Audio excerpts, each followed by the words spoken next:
If you've got a window cleaning business, or even if it's just a side hustle that's in the early stages, like say you don't have more than one employee, then I don't think it's an accident that you're watching this video. I want to encourage you and maybe even get you a little bit motivated for the future. See, a lot of times it's easy to get discouraged or just kind of feel like you're doing a lot of work without getting any results. But just remember that the end is worth it, the end goal. The more clear you can get with your vision and where you want to be, the more likely it is that you're going to be able to get there. But the important thing to focus on right now is that you just got to push through. The first 2 years of any business is the most difficult. But if you can push through that barrier, your chances of getting to the 5-year mark go up incredibly. And part of it's just that you got to establish some momentum. Once the ball gets rolling, it can go faster and faster, and it's a lot easier. It has inertia that's already helping it get rolling, and to make it go faster is not as much of a challenge.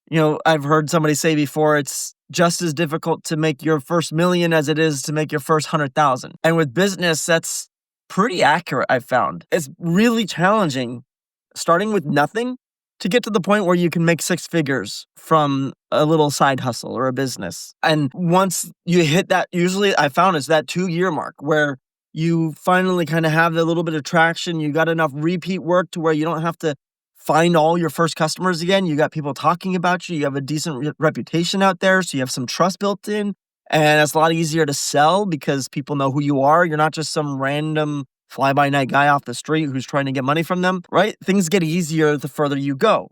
Once a company's been around for 20, 30 years, they have trust. And because of that trust, they're going to get a certain baseline of income. Now, if they want to grow, they're going to have to work for it still. But the fact is they have a base that they have already built up. And so growing from there is a lot easier. So getting from nothing to $100,000, like you're scratching by with the bare minimum. You might be working 2 jobs, just trying to make ends meet while you're still working on your side hustle, trying to make it grow. And so it's challenging. It's hard. It's not easy at all. And a lot of us can be in that place, that tension, that grind early on and feel like you're not going to make it. But the good news is if you don't quit, you will make it. It's that easy. It's that simple. Sometimes you have to adjust. You have to pivot. You have to do things a little bit differently than you were, and find out what you were doing wrong and do it better. You have to ideate. You have to iterate. You have to level up things as you're growing. And when you go from working solo to hiring your first employee, it's really challenging. Like I was just talking to somebody on the phone for a little while, and he was talking about some of the challenges with that. Like, what are you supposed to teach them? What are the different little things that they do wrong that you didn't even think to warn them about? And you're taking notes on what you got to do differently to train somebody so that when you train the next guy, it's not going to be as difficult. You'll have a lot of the things already spelled out at the beginning where you can say, okay, this is a list of things we need to walk through. And then you can always add to that list. But now you have a baseline for when you train the next guy. So the second guy you train is a little bit easier. Then by the time you've hired 5, 10 guys and trained them, now you have a system in place so that you have a checklist and you can say, okay, now the guy I trained before, just to make sure that he didn't train somebody wrong, here's the checklist. Here's all the things he needs to go through. Maybe you do a video or some type of course where you're able to walk them through some of the stuff, but you won't have to be there in person anymore. And it just gets easier the more you do it. And so business is very much the same way. Life is that way. Once you've built the first 6 figures, around 1,000 customers I found is kind of a baseline for a home service business to, at least for home services like window cleaning and gutter cleaning and pressure washing. You get 1,000 customers, you got a pretty solid base there. And you don't necessarily have to do a lot of outbound marketing if you just want to stay a solo guy. But if you want to hire more people, you need that first 1,000 customers. Now you can remarket to them, and anybody else you get from that point on is just growth. And so you can set goals that are achievable, and you understand what's achievable because you've already achieved a certain amount. And so you can say, okay, if it took me this much to get to point A, I know in order to get to B, it'll take me a little bit more. And so you have an understanding, you have knowledge now and experience that you're able to build upon. So getting from 100,000 to 200,000 is way easier. Similar struggle to go from that first 100,000 up to the next million. Now, the stats are pretty dreary here. I think 80% of businesses fail within the first 5 years. 92% of businesses never get to $1 million in revenue. But the good news, again, if you stay steady with it, if you stay focused on it, people don't fail because it's complicated. They fail because of other things. Maybe they lose interest. Maybe they do a bad job and gain a terrible reputation. The thing is, you don't have to be very smart to clean glass. Like, sure, there's some things you gotta know. You don't have to be very smart to shoot a squirt gun at the asphalt or concrete to clean it up. And so you could do it. There's people who are dumber than you, who are more successful than you. You have a higher aptitude than a lot of people who've already been able to build successful businesses. It's not hard because it's complicated. It's hard because it takes grit. It takes discipline.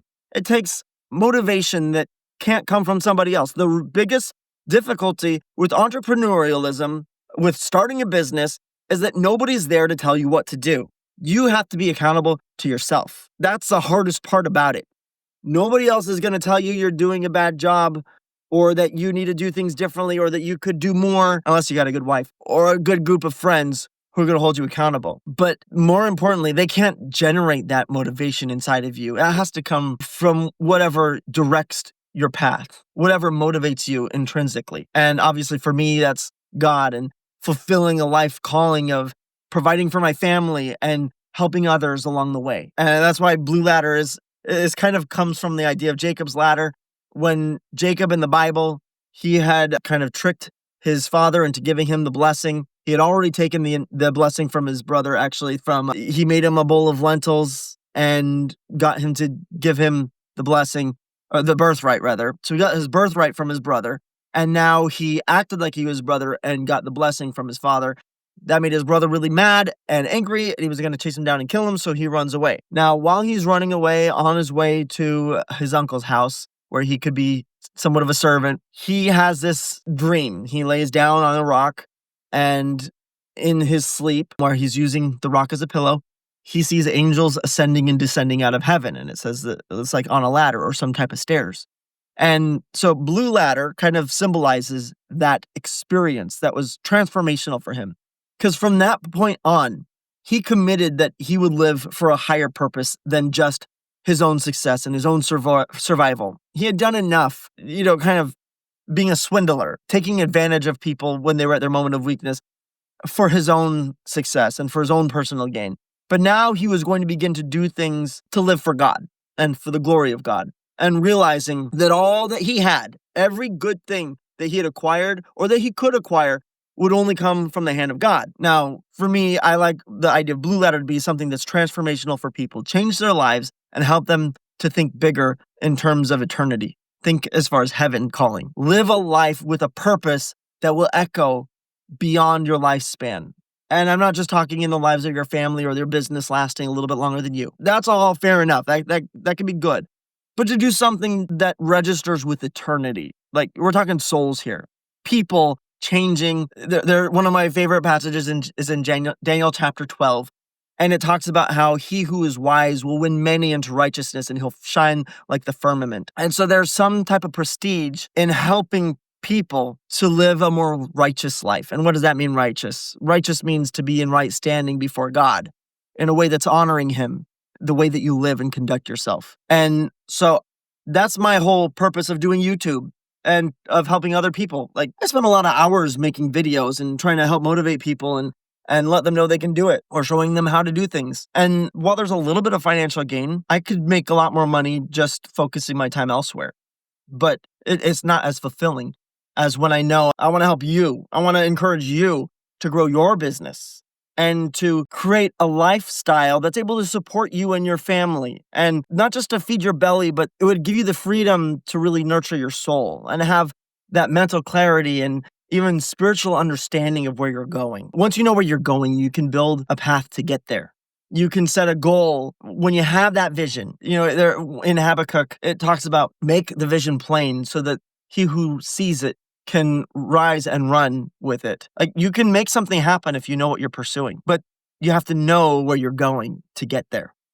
Like, you want to build a bridge? Well, you got to know where both sides are going to be. You got to know where you're landing. You want to go on a journey? Well, it's really helpful if you know the direction that you're going to go. If you don't have a direction, it doesn't matter what maps you have in front of you, you can't get there. You got to pick a direction first.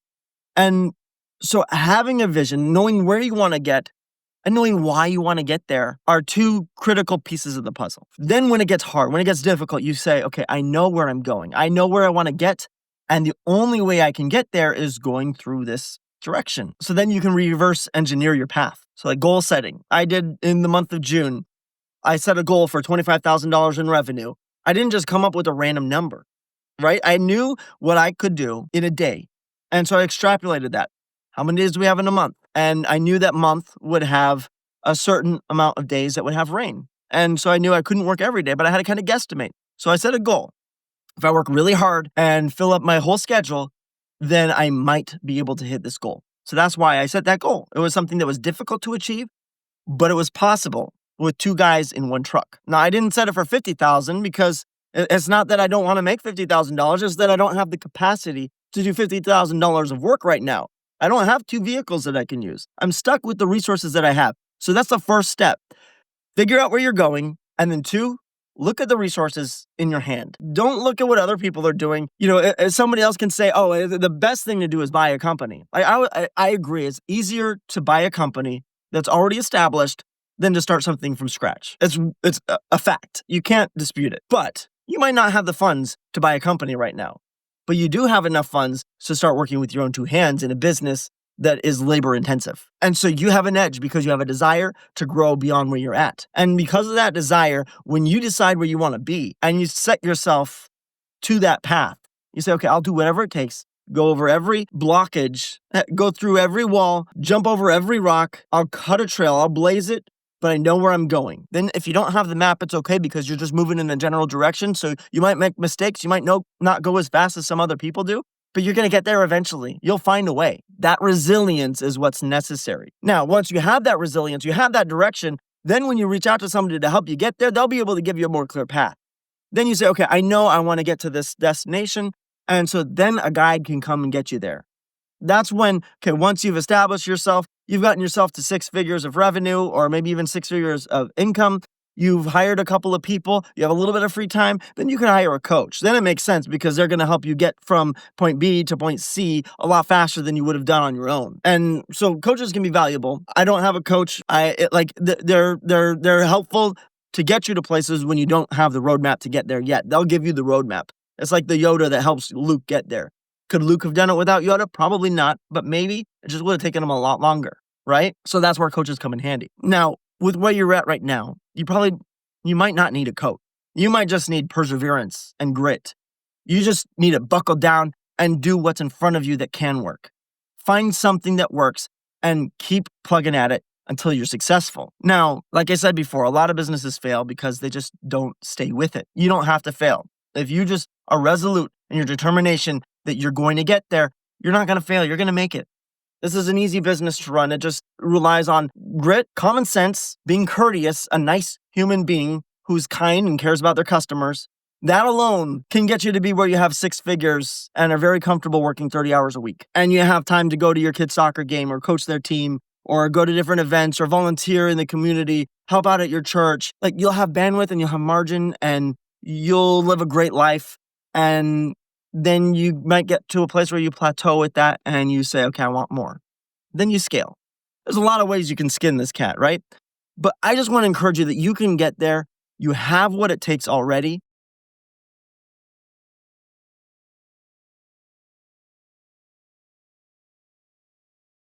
So you set a goal that's difficult to reach, but is achievable. It's plausible. It's something that could be done if you do everything right. And then you work as hard as you can to get there. And you do that again, and then you're going to be successful. See, like I said, we overestimate what we might be able to do in a year or 2 or in a season, but you underestimate what you could do in 10 years.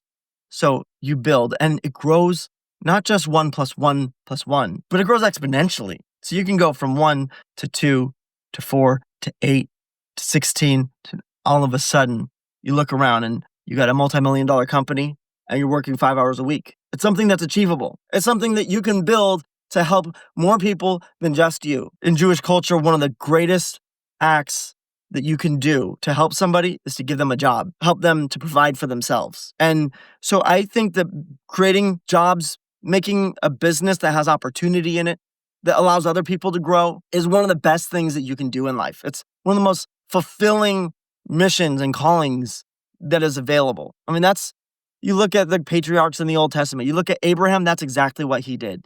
He created wealth that allowed his servants to be wealthy, so that it was better for them to stay as a servant in his house than it would be for them to go independent. And as a business owner, I don't think there's any higher calling than to be able to create an entity that gives people purpose and opportunity to grow beyond their wildest imagination. Because the business doesn't have to grow to a certain point and stop.